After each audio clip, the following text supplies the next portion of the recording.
नमस्कार भक्तों, हमारे YouTube चैनल संस्कृति शर्मा में हार्दिक स्वागत व अभिनंदन है।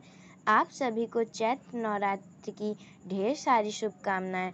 मानव दुर्गा की कृपा आप और आपके पूरे परिवार पर सदैव बनी रहे।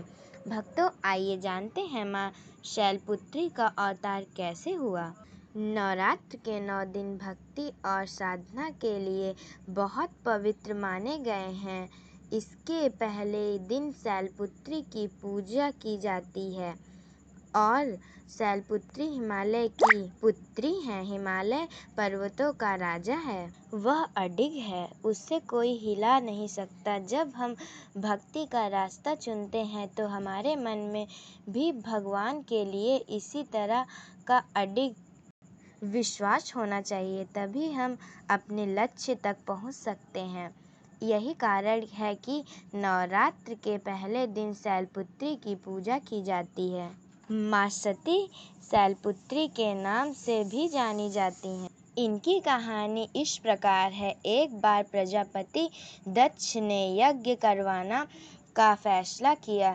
इसके लिए उन्होंने सभी देवी देवताओं को निमंत्रण भेज दिया, लेकिन भगवान शिव को नहीं। देवी सती भली भांति जानती थी कि उनके पास निमंत्रण आएगा, लेकिन ऐसा नहीं हुआ। वो उस यज्ञ में जाने के लिए बेचैन थी, लेकिन भगवान शिव ने मना कर दिया। उन्होंने कहा कि यज्ञ में जाने के लिए उनके पास कोई भी निमंत्रण नहीं आया है और इसीलिए वहां जाना उचित नहीं है। सती नहीं मानी और बार बार यज्ञ में जाने का आग्रह करती रही।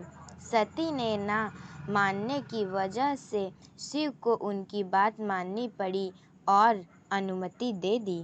सती जब अपने पिता प्रजापित दक्ष के यहाँ पहुंची तो देखा कि कोई भी उनसे आदर और प्रेम के साथ बातचीत नहीं कर रहा है। सारे लोग मुंह फेरे हुए हैं और सिर्फ उनकी माता ने स्नेह से उन्हें गले लगाया। उनकी बाकी बहनें उनका उपहास उड़ा रही थी और सती के पति भगवान शिव को भी तिरस्कृत कर रही थीं। स्वयं दक्ष ने भी अपमान करने का मौका न छोड़ा।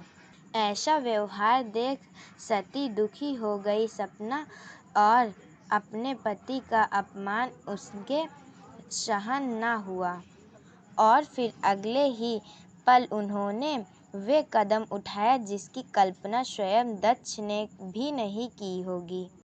सती ने उसी यज्ञ की अग्नि में खुद को स्वाहा कर अपने प्राण त्याग दिए। भगवान शिव को ऐसे ही इसके बारे में पता चला तो वो दुखी हो गए।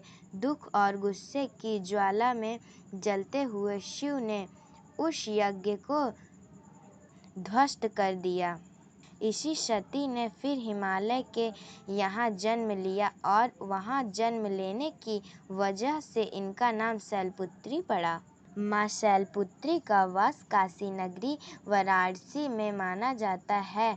वहाँ शैलपुत्री का एक बेहद प्राचीन मंदिर है जिसके बारे में मान्यता है कि यहाँ माँ शैलपुत्री के सिर्फ दर्शन करने से ही भक्तजनों की मुरादें पूरी हो जाती हैं।